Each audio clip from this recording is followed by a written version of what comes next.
에반 로버츠가 하나님 앞에 큰 은혜를 입었다 하는 곳까지 지난 주일에 함께 생각을 했습니다. 1904년 웨일즈 대부흥이 일어날 때 그 땅에는 비록 여러 가지 영적으로 침체되는 바가 없는 건 아니지만 그러나 웨일즈의 부흥, 생명의 구원을 위하여 뜨겁게 말씀을 전하는 사람들이 있었는데 직접적으로 웨일즈 대부흥과 연결되는 인물들은 이제 세 사람이었다라고 말씀을 드렸습니다. 이제 셋 조시와 조셉 젠킨스, 그다음에 에반 로버츠라고 하는 이제 목사 후보생, 이제 신학교 입학을 막 하는 이제 신입생 청년이었습니다. 이 셋 조시아가 존 퓨의 웨일즈 전도 운동인 전진 운동의 핵심 사역자로서 이제 사역을 하면서 여기저기 이제 순회 설교자로 사역을 하였는데 이분이 이제 뉴키라고 하는 곳에 와서 이제 복음을 전하고 그곳에서 놀라운 은혜가 임하고 또 이 조셉 젠킨스라고 하는 목사가 또 역시 복음을 전하게 되는데 그 집회에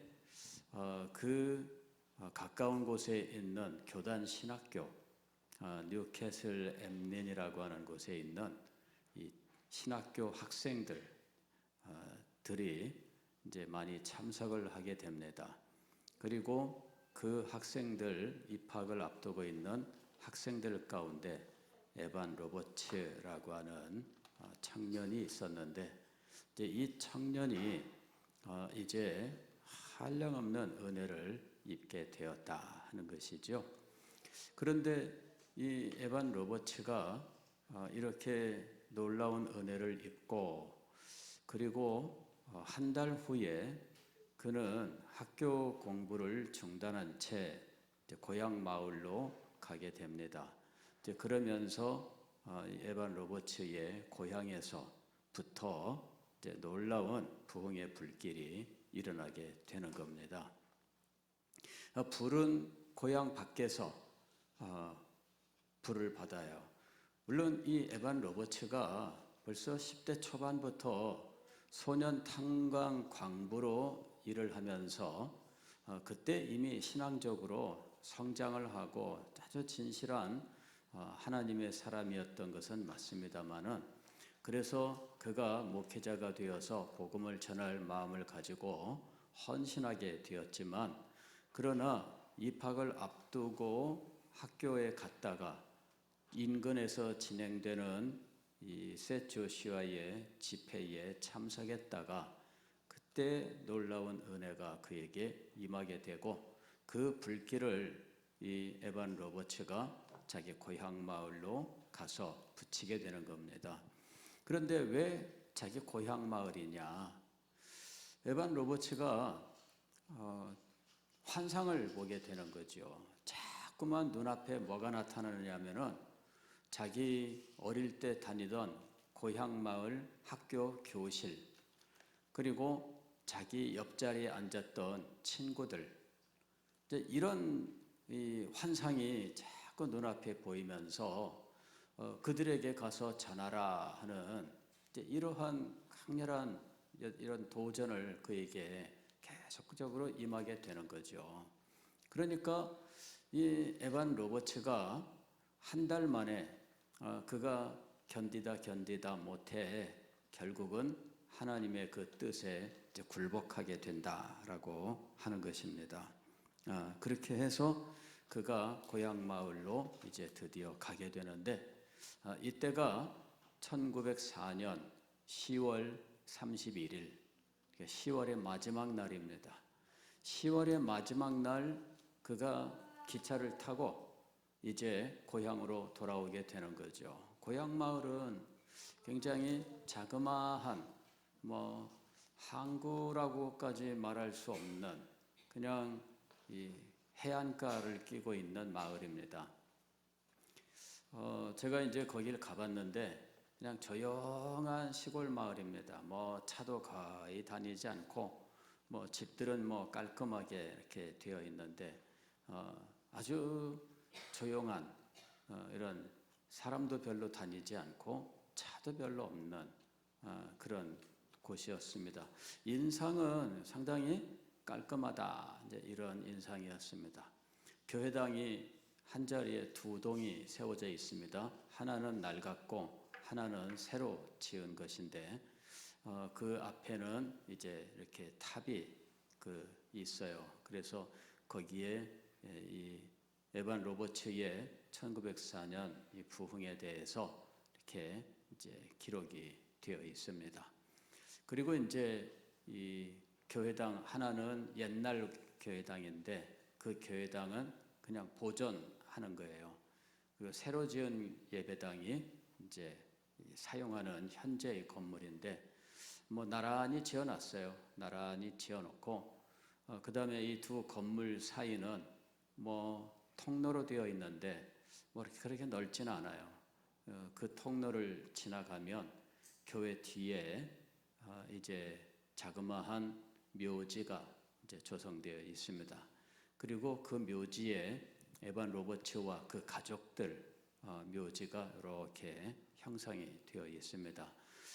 그 교회에서 그야말로 역사적으로 기념할 만한 인물 하게 되면 정말 그 시골에서 역사적으로 기념할 만한 인물하면 뭐 그 정도 인물밖에 없는 그런 곳이죠.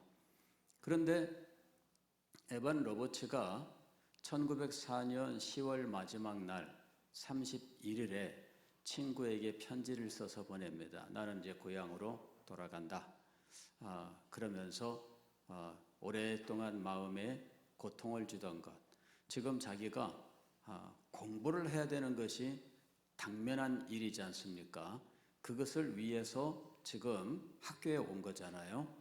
그런데 마음에는 자꾸만 고향 마을에 가서 고향에 있는 젊은이들, 내 친구들에게 이 은혜를 전해야 되겠다. 이것이 계속 있는 거죠. 그 다음에 10만 명 전도의 환상, 이것이 계속해서 이 에반 로버츠의 마음에서 사라지지 않고 일어나는 거예요. 그것 때문에 말할 수 없이 괴로워하다가 10월 30일 그날이 주일날인데 주일 저녁 예배에 참석했다가 그 예배 시간에 결국에는 에반 로버츠가 주님 뜻대로 하겠습니다 하고 결국은 순복하는 기도를 드리게 되는 겁니다. 그 순간 그를 괴롭히던 모든 것들이 다 사라지고 이 예배당 전체가 밝게 빛나는 것으로 보였다 이렇게 이야기를 합니다.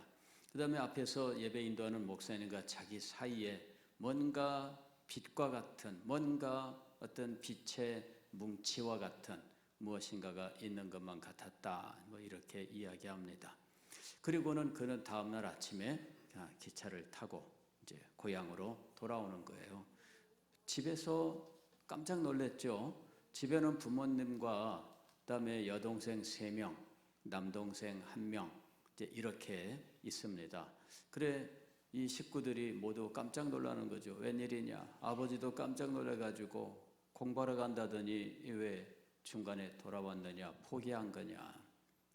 근데 아닙니다. 제가 여기서 전해야 될 것이 있어서 받은 은혜를 전해야 됩니다. 그래가지고 낮에 이제 그 교회 목회자를 찾아갑니다. 그 교회 이름이 모리아 교회입니다. 그 모리아 교회에 목회자를 찾아가서 이만저만 하셔서 이 모리아 교회에서 청년들 기도회를 하고 싶습니다. 허락을 받아요.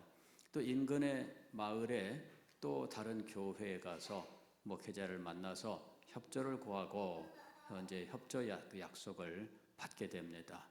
그리고는 동생들하고 마을 이것저것 다니면서 그 청년들, 자기 친구들 뭐 이런 친구들을 이제 저녁 집회에 초청을 하는 겁니다. 그래서 그날 밤에 모인 사람 숫자가 이제 17명이었다 이럽니다. 그 예배당 거기를 이제 들어가 봤는데 굉장히 좁아요. 그저 한 50명 정도 앉으면은 꽉 찰까? 뭐 이런 아주 작은 곳입니다. 그런데 거기에 이제 17명의 젊은이들이 모인 거죠.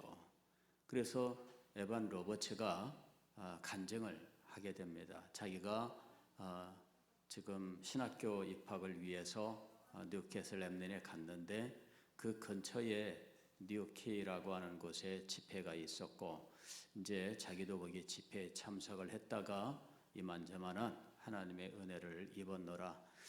이제 이 고향의 친구들에 대하여 하나님께서 보여주시는 그리고 마음을 계속 두드리시는 바가 있어서 왔는데 주님께서는 웨일즈 전체에 대한 마음도 주셨다.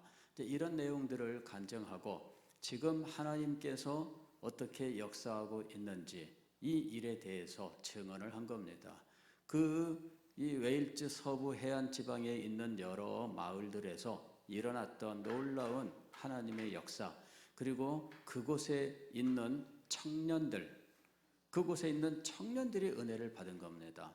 그래서 그 청년들이 받은 은혜, 이런 것들에 대해서 이제 자기 고향 마을 청년들에게 전달을 하고, 그리고는 우리가 이 성령을 받아야 된다. 성령 세례에 대해서 그 당시에 사용되던 일반적인 용어로 쓰고 있는 겁니다. 성령 세례를 받아야 된다. 우리가 성령 세례를 받으려면 어떻게 해야 될 것인가 하면서 이제 그 성령 세례를 강구하자 이렇게 권면을 하고 기도로 들어가게 되는 겁니다. 에반 로버츠는 거기서 제시한 게 이거예요. 먼저 회개하라. 그 다음에 자기 자신을 주님 앞에 모두 내려놓아라. 그 다음에 이제 의심하지 말고 자기를 다 주님 앞에 내려놓아라. 그 다음에 이제 그리스도께 대한 자기의 그 믿음을 여러 사람들 앞에서 고백하라. 뭐 이제 이런 이야기를 해요.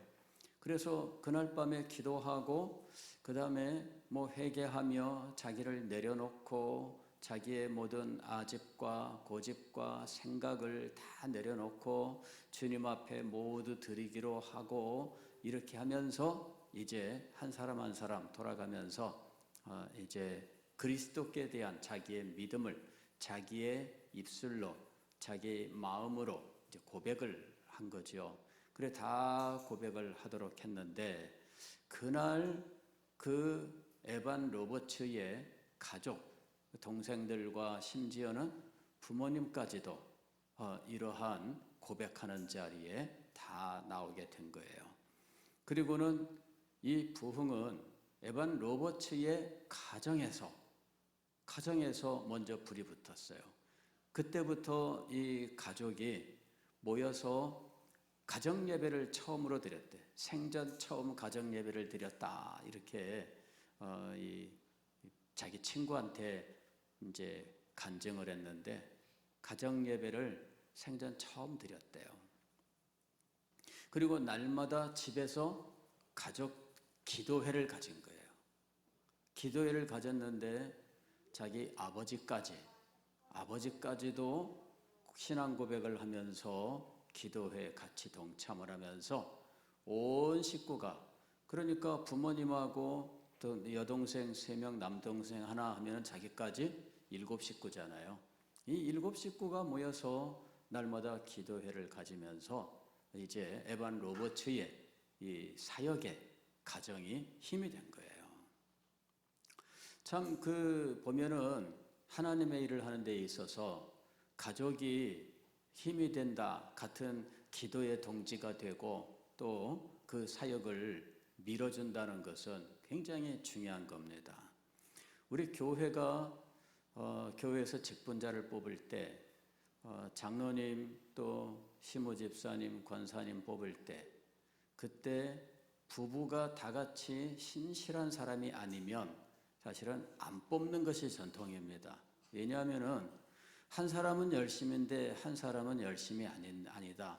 그 사람은 별로다. 이럴 때 그 가정이 이 사역을 밀어줄 수 없잖아요. 그래서 사실은 우리가 교회에서 투표가 있을 때 장로님 뽑을 때 부인의 믿음이 훌륭한가를 봐야 됩니다. 부인의 믿음이 훌륭해야 이 사명을 감당할 수 있다. 이것이 원칙입니다. 부인이 못 따라가면 항상 발목을 잡는 이런 상황이 됩니다. 그래서 왜 2인 삼각 경기를 할 때 한 사람이 보조를 못 맞추면 그냥 막 끌려가기만 하고 힘만 들잖아요. 그런 상황입니다. 그래서 디모데 목사에게 이 임직자 세우는 자격에 대해서 이야기할 때 한 가정을 잘 다스리는 자라야 할지니 할 때 이것이 뭐냐면은 믿음으로 온 가정을 하나로 잘 만드는 것을 말하는 겁니다. 그래야 주신 사명을 제대로 감당할 수 있는 거예요.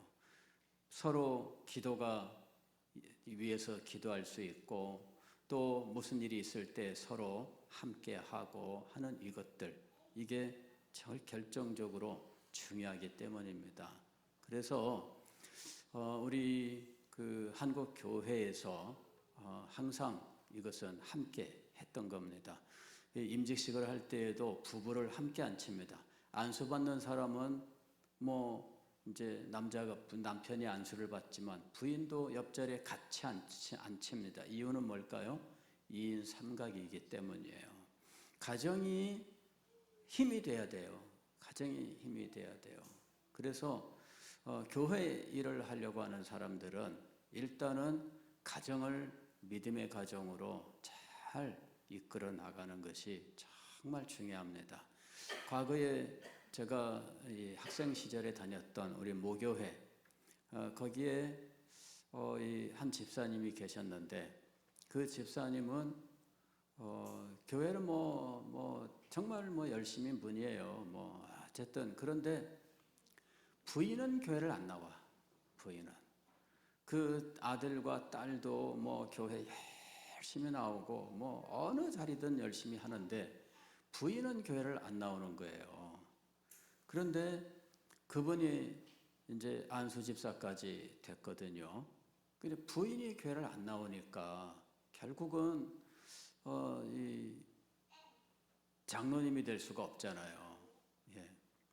근데 나중에 제가 그 교회를 떠나고 나서 이제 몇 년 후에 보니까 이분이 장로님이 되셨는데 이제 부인이 교회를 나온다 이제 그러더라고요. 그래서 이제 그렇게 해서 이렇게 됐구나.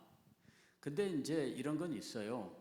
교회를 나오는데 그 사람이 정말 은혜를 받았느냐. 이거 중요한 겁니다. 은혜를 못 받은 사람은 이해를 못하는 세계거든요. 은혜를 받았느냐. 그래서 은혜로 교제가 가능하냐. 이게 이제 중요한 거예요. 그냥 교회만 데려다 놓으면 끝나는 것이 아니거든요. 은혜를 받아야 돼요. 복음을 깨닫고 예수 그리스도가 그 삶의 구주요 주인이 되셨는가. 이제 이게 중요한 겁니다. 그리고 교회 일에 대하여 순종하는 마음을 가지고 있는가라고 하는 것이죠. 왜냐하면은 늘 이해가 안 돼가지고 교회에서 어떤 일이 있으면 왜 그래야 돼 하고 맨날 소위 말하면은 발만 걸면 그것도 문제거든요. 그래서 교회의 어떤 일들에 대하여 교회가 행하는 일들에 대한 이해가 있어야 돼요. 그 이해가 없으면은 맨날 불평불만만 가지게 됩니다. 왜 그렇게 하느냐? 사회에서도 그렇게 안 하는데 이래요. 사회는 사회대로의 길이 있는 것이고 교회는 교회대로의 길이 있는 겁니다. 그런데 언제나 사회만을 이야기합니다. 사회는 그렇게 안 그러는데 사회는 어떻고 사회는 어떻고 이러면서 교회가 사회와 똑같아야 된다는 어떤 생각이 떠나질 않는 거죠. 그래서 이게 교회 일을 이해하지 못하니까 기뻐하지 못하고 늘 불평불만만 있게 되고 이러는 상황이 벌어지는 거죠. 저희 가정이 믿음으로 하나 된다라고 하는 것은 그가 받은 은혜로서 하나가 되어야 하고 교회의 일들을 순종적으로 협조하는 면에서도 하나가 되어야 됩니다. 그렇게 될 때에 이 사람이 교회 일을 할 수 있는 거예요.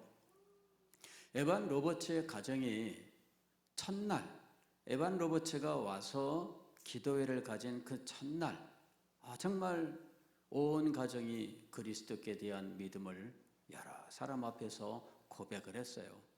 왜 사람이란 게 그 부끄러워하는 마음이 강하고 또 문화에 따라서는 이 말하지 않는 이런 과묵함이 또 아주 좋은 덕목이 되는 이런 거 있잖아요. 우리나라 옛날 아버지들의 특징이 과묵함이잖아요. 그런데 웨일즈 사람들이 그래요. 아무도 앞에 나와서 고백을 안 하려고 하는데 그런데 그 가족이 적극적으로 고백하고 그리고 집에서 기도회를 가지는데 이것이 에반 로버츠에게 말할 수 없는 힘이 되고 그의 사역을 지원하는 이제 뒷받침이 되었다라고 하는 것입니다. 가족의 뒷받침 굉장히 중요한 일이었습니다. 나중에 이 가족 가운데에는 자기 친구 시드니 에반스와 결혼한 이 여동생이 인도에 선교사로 가게 되고요. 인도에서 이 웨일즈의 이 부흥의 불길을 인도에서 불러 일으켜요.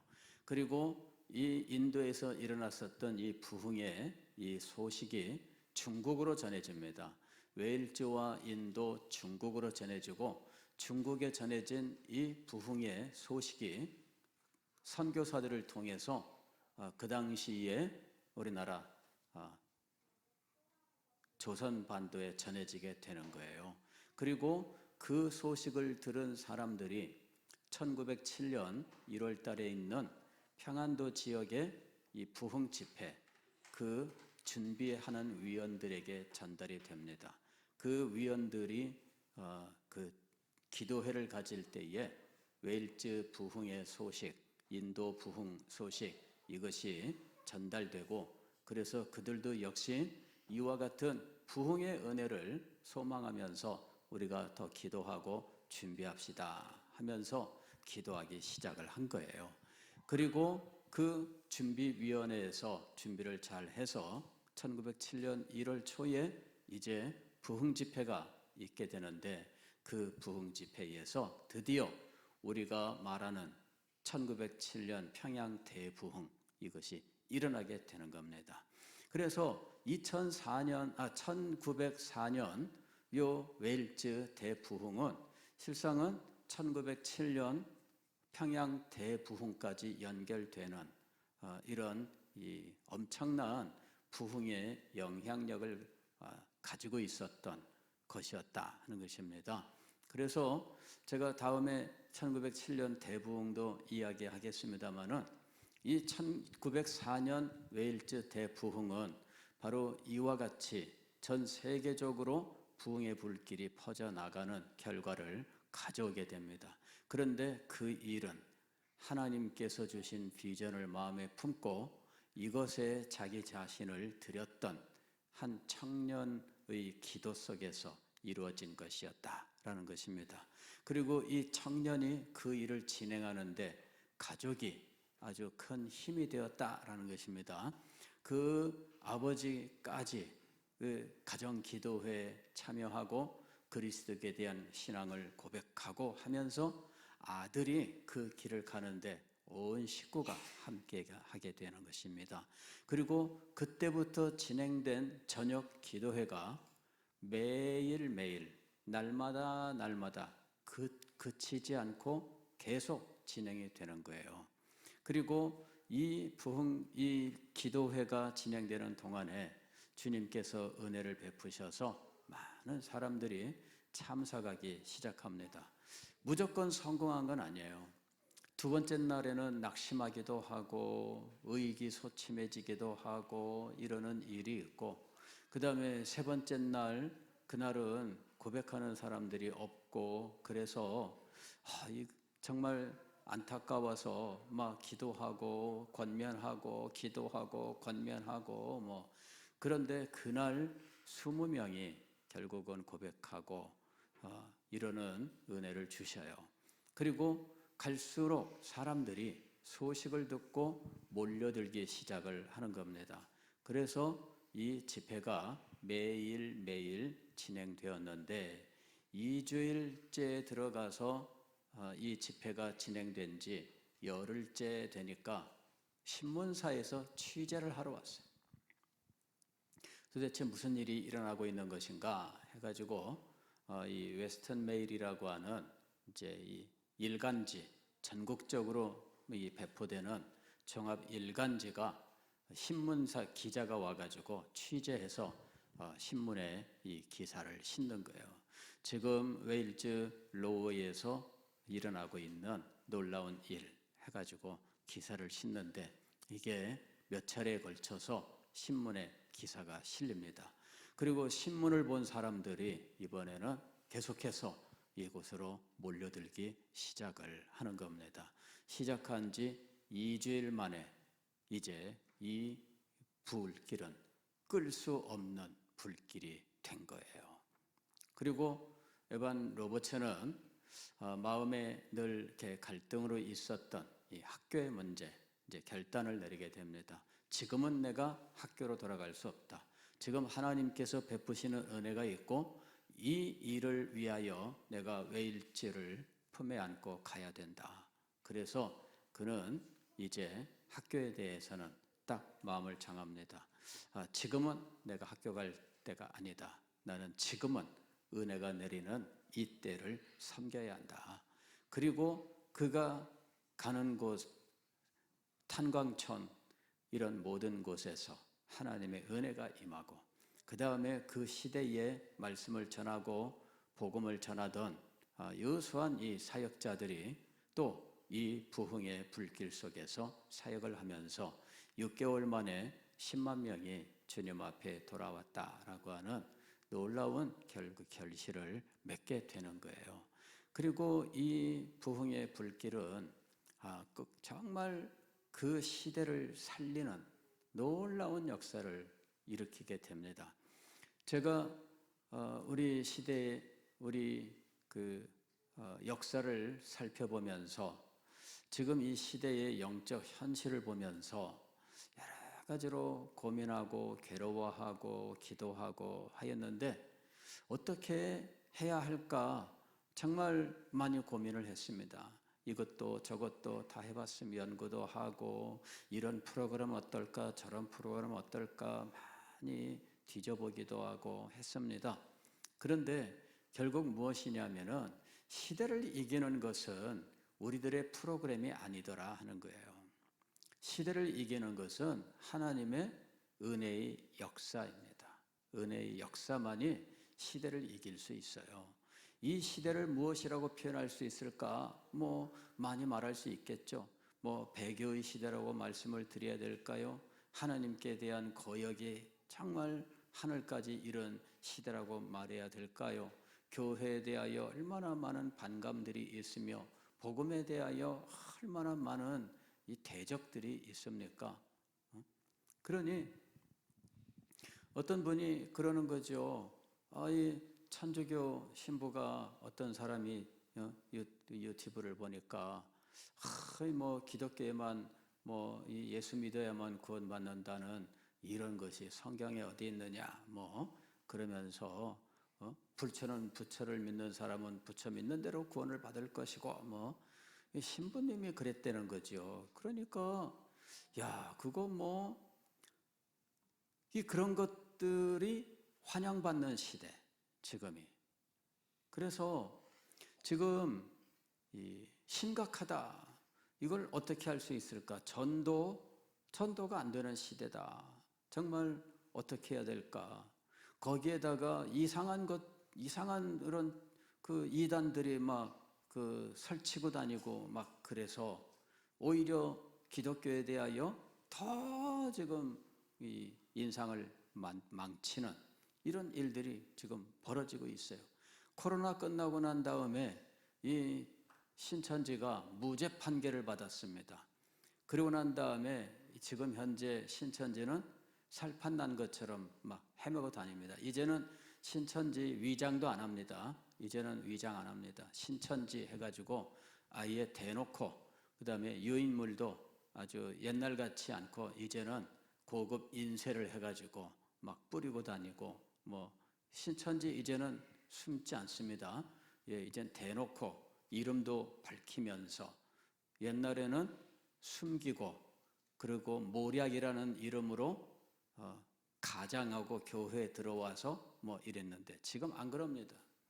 대놓고 막 길거리에 가면은 이 사람들이 좌판 벌여놓고 사람들한테 뭐 공식적으로 다 합니다. 공개적으로. 예, 건강 체크도 해주고 막 이러면서, 노인들 가면은 혈압도 재주고 건강 체크 해줍니다. 이러면서 막 그러고 있습니다. 이 탐마트 앞에도 있습니다.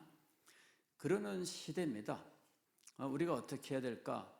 참 난감하기 짝이 없습니다. 그런데 이겁니다. 시대를 이기는 길은 하나님의 은혜밖에 없습니다. 그것이 어떤 방식이든 하나님의 은혜가 아니면 시대를 이길 수 없어요. 시대를 이기는 길은 오직 하늘로부터 임하는 것입니다. 지금 1904년 웨일즈 대부흥은 시대를 변화시키는, 즉 시대를 이기는 하나님의 역사였던 겁니다. 이것이 우리에게 필요한 거예요. 웨일즈 대부흥의 영향 속에서 기도하던 사람들이 목격하고 경험한 것이 1907년 평양 대부흥인데, 이 평양 대부흥도 실상은 시대를 바꿔 놓는 놀라운 역사였습니다. 여러분, 지금 우리 시대에 무엇이 필요할까? 우리 교회가 이 시대를 위하여 무엇을 할 수 있을까? 여러분, 우리가 이 시대를 위해서 주님 앞에 쓰임받는 길은 우리에게 하나님의 은혜가 임하는 거예요. 하나님의 성령이 우리에게 부어지는 것이고, 그래야 이 교회가 이 시대를 이길 수 있는 겁니다. 이 시대의 사람들의 이 하나님을 거역하는 심령, 그리고 이 사탄이 좌우하고 있는 사상, 이런 모든 것들을 이길 수 있게 되는 겁니다. 그래서 오늘 우리가 이 부흥을 생각하고 또 이것을 위해서 기도하는 거예요. 오늘 우리는 이 밤에 다시 한번 마음에 확신을 가져야 됩니다. 시대를 이기는 이 길은 하나님의 은혜가 우리에게 임하는 것이다. 그리고 하나님의 은혜가 우리에게 임하기까지 우리는 기도하기를 쉬지 말아야 한다 하는 것입니다. 우리가 주께 받은 사명이 있습니다. 그 시대를 이기는 이 사명을 주께서 우리에게 주셨으니 이것을 감당할 수 있는 능력도 우리에게 주실 줄 믿습니다. 우리에게 이것을 감당할 수 있는 힘과 은혜를 베풀어 주실 줄 믿습니다. 이 믿음을 가지고 기도하는 이 밤이 될 수 있기를 바랍니다.